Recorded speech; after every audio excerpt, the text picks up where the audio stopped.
আজ শুক্রবার 31শে জ্যৈষ্ঠ 2024 সালে 14ই জুন। বৃশ্চিক রাশি, বৃশ্চিক লগ্ন, স্করপিয়ান সাইন জাতক জাতিকাদের দিনটি কিন্তু মধ্যম প্রকৃতির অতিবাহিত হতে চলেছে।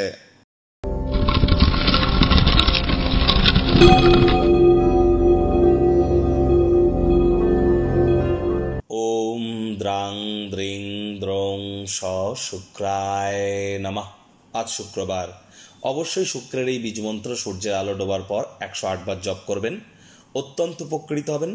শুক্র যদি দুর্বল থাকে তাহলে আমরা প্রেমে বাধা পাই, সম্পত্তি তৈরিতে সমস্যা তৈরি হয়। কারণ শাস্ত্রে মান্যতা দেওয়া হয়েছে দেবী মহালক্ষ্মী নাকি শুক্র গ্রহেই বিরাজমান। বাঙালিরা তো বৃহস্পতিবার করে লক্ষ্মীর পাঁচালি পড়ে, কিন্তু আপনি যদি তামিলনাড়ু, চেন্নাই, মহারাষ্ট্র, গুজরাটে যান, সেখানে দেখবেন মহিলারা শুক্রবার করে লক্ষ্মী দেবীর পাঁচালি পড়ে। তাহলে আজ পারলে আপনারাও নিরামিষ খেয়ে হলুদ বা সাদা রঙের বস্ত্র পরিধান করে লক্ষ্মী দেবীর ঘটের সামনে বসে লক্ষ্মী দেবীর পাঁচালি পাঠ করতে পারেন, অত্যন্ত উপকৃত হবেন। এ বিষয়ে কোনো সন্দেহ নেই।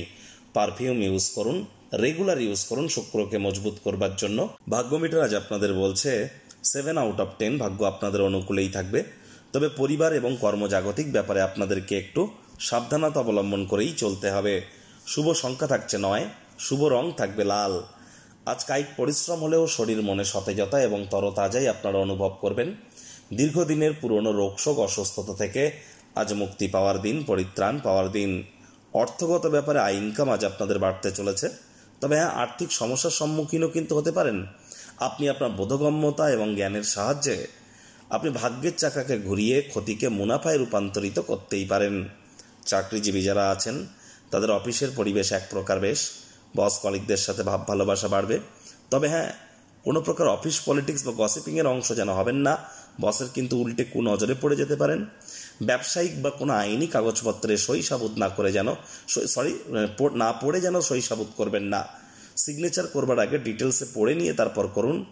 আজকে শুরু হওয়া কোনো প্রকার নির্মাণ কার্য প্রত্যাশা মাফিক সময় কিন্তু সমাপ্ত হবে। রাজনীতিবিদ যারা আছেন জনসংযোগ বৃদ্ধি করুন, কঠোর কায়িক পরিশ্রমের কোনো বিকল্পই কিন্তু নেই। শিক্ষার্থী বিদ্যার্থীদের পড়াশোনায় মনোযোগ আরও বৃদ্ধি করতে হবে, তাহলে যে কোনো প্রকার পরীক্ষা প্রতিযোগিতায় আপনারা সফল হবেন। উচ্চশিক্ষার জন্য যারা বিদেশ যাত্রার কথা ভাবছিলেন, ভাগ্যদেবীও কিন্তু আজ আপনাদের পক্ষেই আছেন। আজ আপনাদের সন্তান সন্ততি থেকে থাকলে তারা তাদের কৃতিত্বের দ্বারা আপনাদেরকে গর্বিত অনুভব করাবে। প্রেমিক প্রেমিকা, স্বামী স্ত্রী উভয়ের ক্ষেত্রেই বলবো, ফুল ফুটুক আর না ফুটুক, আজ আপনাদের প্রেমের বাগানে বসন্ত। দিনটিকে যতটা সম্ভব রোম্যান্টিক করে তোলা যায় সেই প্রচেষ্টাই তো আপনাদের করা উচিত। অবিবাহিতদের বিবাহের যোগ পরিলক্ষিত হচ্ছে। যারা প্রেমে পড়েননি তাদের জীবনে স্বপ্নের নারী বা পুরুষের আগমন আজ কিন্তু হতেই পারে।